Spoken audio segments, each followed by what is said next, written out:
Let's go!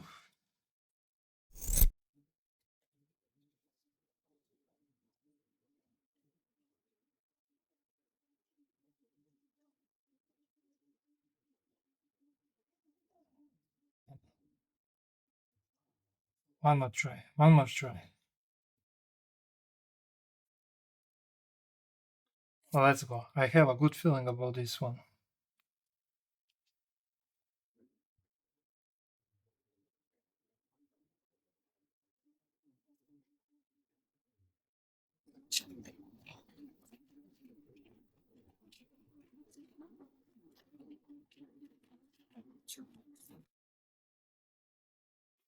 No way. No way, guys. I got it. Oh my god, I got it.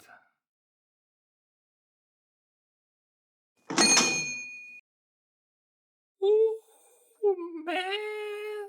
I got it. It's beautiful. I think I could buy a house for this. Maybe 2 houses. Hey guys, we're back with another video today and we're gonna be making a 3D Pokemon cards.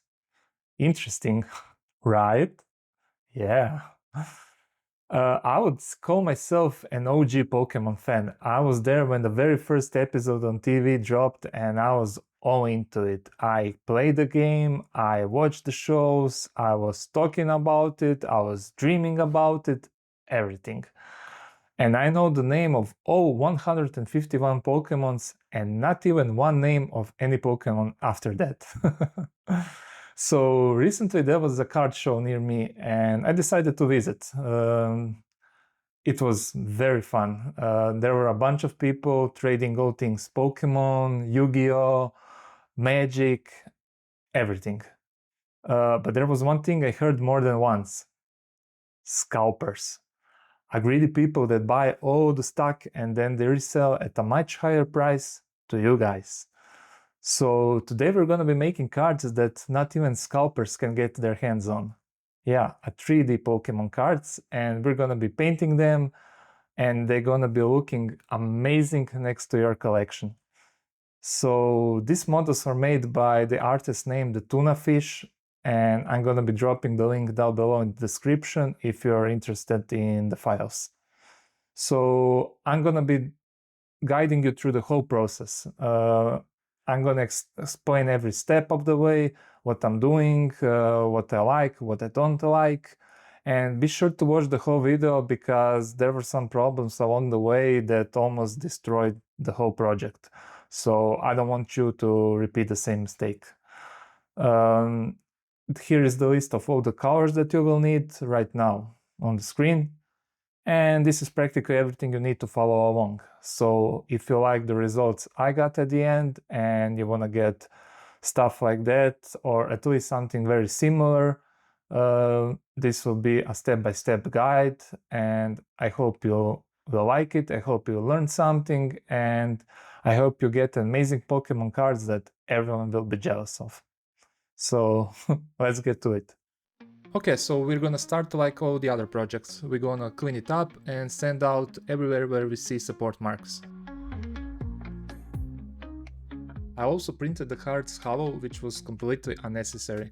I don't know why I did it. I didn't save more than a few cents by doing this and just gave myself much more work with post-processing. I needed to fill all the holes with Milliput, wait for it to dry, and then send it all over again. What can you do?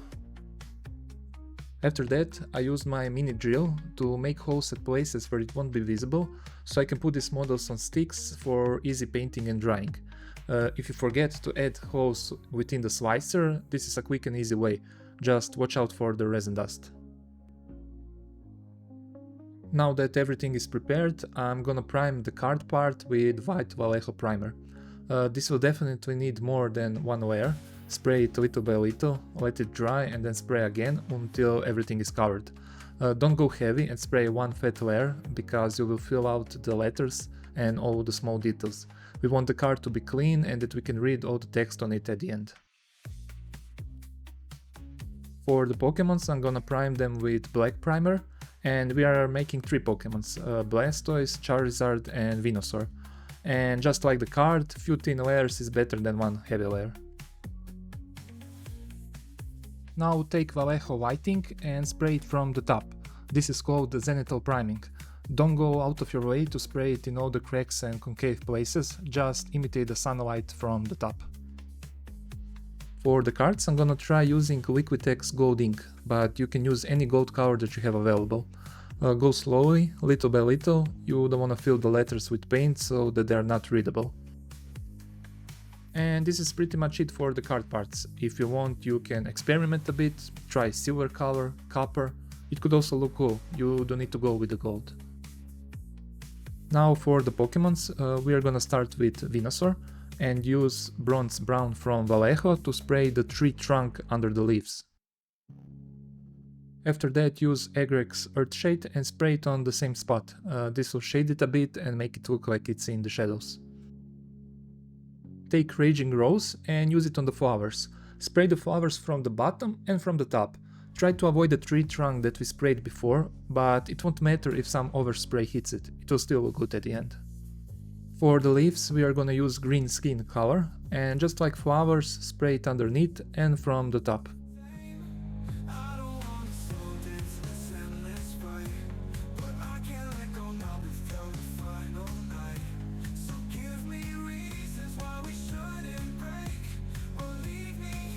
Switch to Angel Green and use it for the whips. If there are some parts that you cannot reach because you think you will hit other colors, just leave it alone, you will finish it up later with a brush.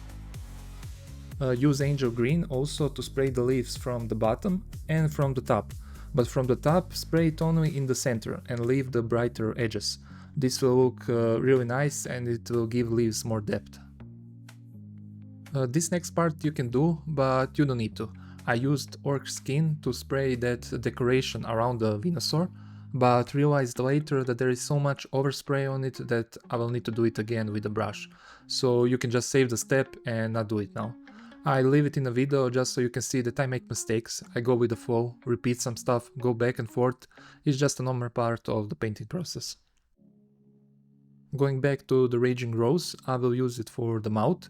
It's too deep to do it later with the brush, so just use now airbrush and spray it all over inside. If you had any overspray, like I did, you can fix it now. I used the paper to block the bottom part of the model and just sprayed the flowers again where I accidentally hit them with the green color. For the body I'm gonna use Aqua Alchemy. You can put a piece of paper inside of the mouth so you don't accidentally spray it inside.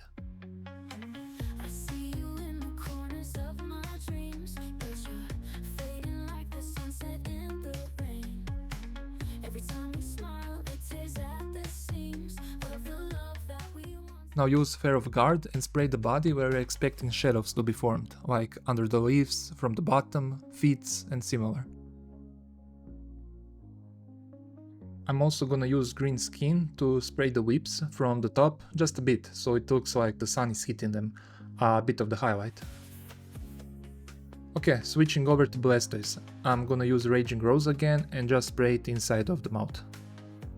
Also, I forgot to record this part, but I used Dorado skin from Warpaint's Fanatic to just spray the belly of the Blastoise. While you're at it, you can also use Raging Rose to spray inside of the Charizard mouth, but for him we'll need to fix this with a brush later, so you don't need to do it, you can skip this part. For the body of the Charizard I used Flickering Flame and just sprayed it all over. And this is pretty much it for the airbrush. Now we can switch to the wet palette and do the more detailed work. Okay, let's start with the Venusaur. Use Raging Rose to fix inside of the mouth. Make a clear line where Raging Rose color stops and body color starts. Also use it to paint inside of the ears. If you want, you can leave the flowers the way they are, but you can also use pure red to add a bit of color variations. Since it's a flower, I used it at random places to make it a bit more exciting. For the center of the flower, I just use Inner Light color. Now switching over to the white, I'm gonna paint eyes, teeth, nails, and little patterns at the top of the flower. We don't usually use white on models since there aren't any clear whites in the nature, but since these are Pokemons, high contrast will make them look good. Now use black color and make outline around the eyes and nose. Use it also to make eyes, half circles. Upper part needs to look like it's covered by the eyelid.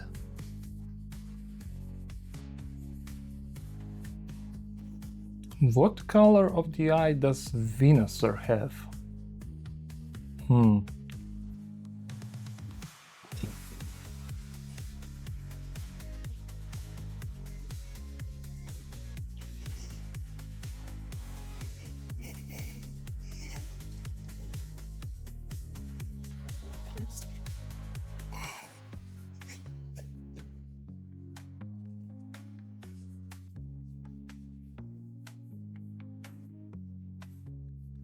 Oh, I see.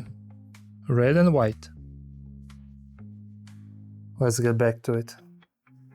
Okay, so let's grab pure red and make iris. Leave the black outline around the red color. The last part is taking dead white and making pupil, and pretty much every part of the eyes is a half circle. Now let's use Orc Skin Speed Paint and color the decorations around the Pokemon. This part is pretty much freestyle, you can color the decorations however you want, there aren't any rules that you need to follow. For me, after speed paint, I used dark green and colored all the concave parts, where I expected the shadows to be formed. After that I used rainforest and colored all the raised parts.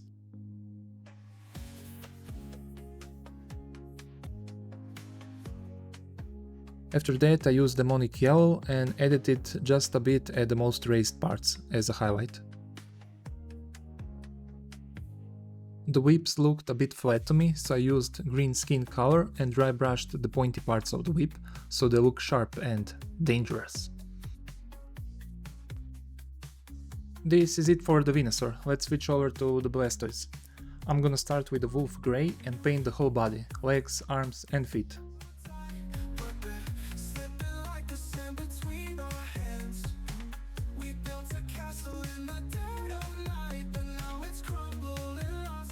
For the part around the armor, I'm gonna use off-white, but I think that pure white could also look good.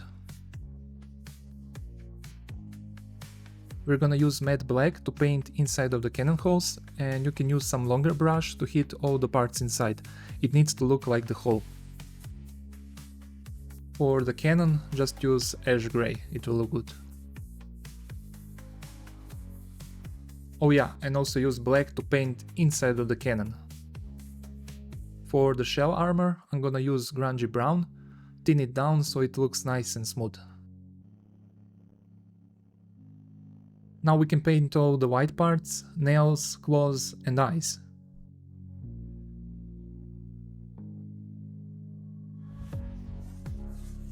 We're gonna use matte black to paint the iris. It should go from the bottom to the top, with the eyelid covering the top and the bottom part. I will show eyes up close when Blastoise is finished, so you can skip to that part if you're not sure how it should look like. Blastoise also has a bit of red in the eye, so we're gonna use Wyvern Fury and make a concave shape at the bottom of the iris. At the end, use dead white to make the pupil in the middle of the black part. At this moment I realized that my colors are drying a bit too fast on the brush, so I went to inspect the brush, because it cannot be me, right? And yeah, I saw a lot of hairs missing. You can see here when I zoom in. I have been using this Winsor & Newton Series 7 brush for a few months, so I don't know what to make of it really. I clean my brushes with soap after every painting session. So yeah, oh well, I'm gonna try this Raphael 8404 now. They say it's on the same level as Winsor & Newton, so yeah, excited to try it out. Back to the model, we're gonna use dead white to paint the teeth. For the decorations, I'm gonna use Beowulf blue and paint it all over.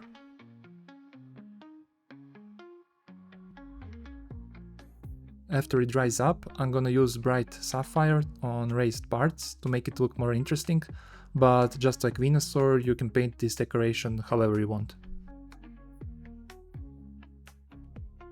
The last part is to use charcoal from Vallejo and paint the lines around the hand, knees on the leg, edges of the shell, armor and similar places to make it look more cartoonish.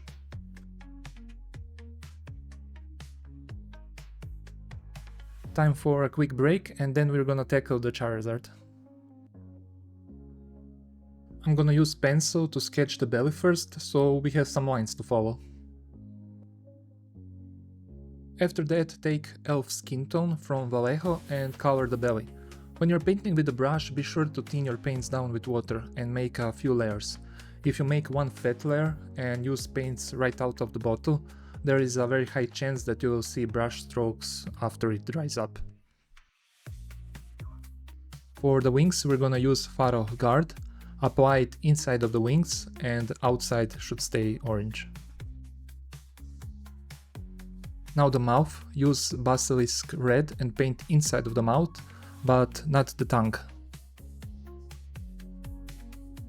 For the tongue, we're gonna use lighter color, Raging Rose. Now for these decorations on the wings.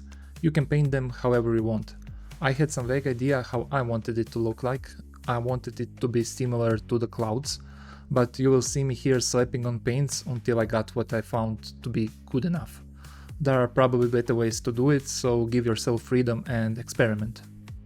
I'm gonna start with a dead white and just cover it all. After that I'm gonna use Darkenhof Nightshade. After it dried up, it looked a bit too dark to me, so I grabbed white again and mixed it this time with the wash medium. I went all over it again and now I was happy. It looked white, but still had the shades visible underneath. For the decorations at the bottom, I started with a Swatter Red speed paint.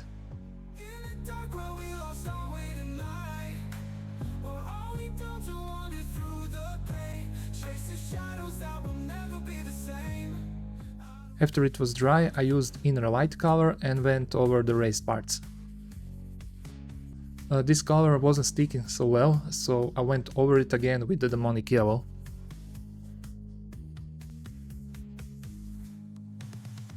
While that is drying, we're gonna grab a white and paint claws, teeth and inside of the eyes.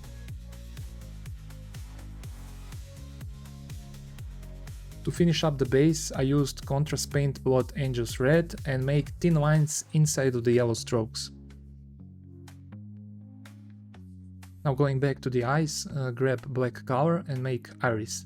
It should go from top to the bottom and look like Eclipse. Also put a little of the black inside of the nose cavity. For what I see in the pictures, Charizard has a bit of blue in the eyes, so you can take Talassar blue or some other blue color that you have and paint a bit at the bottom of the iris. Finish it up by putting white pupil dot on the top part of the iris.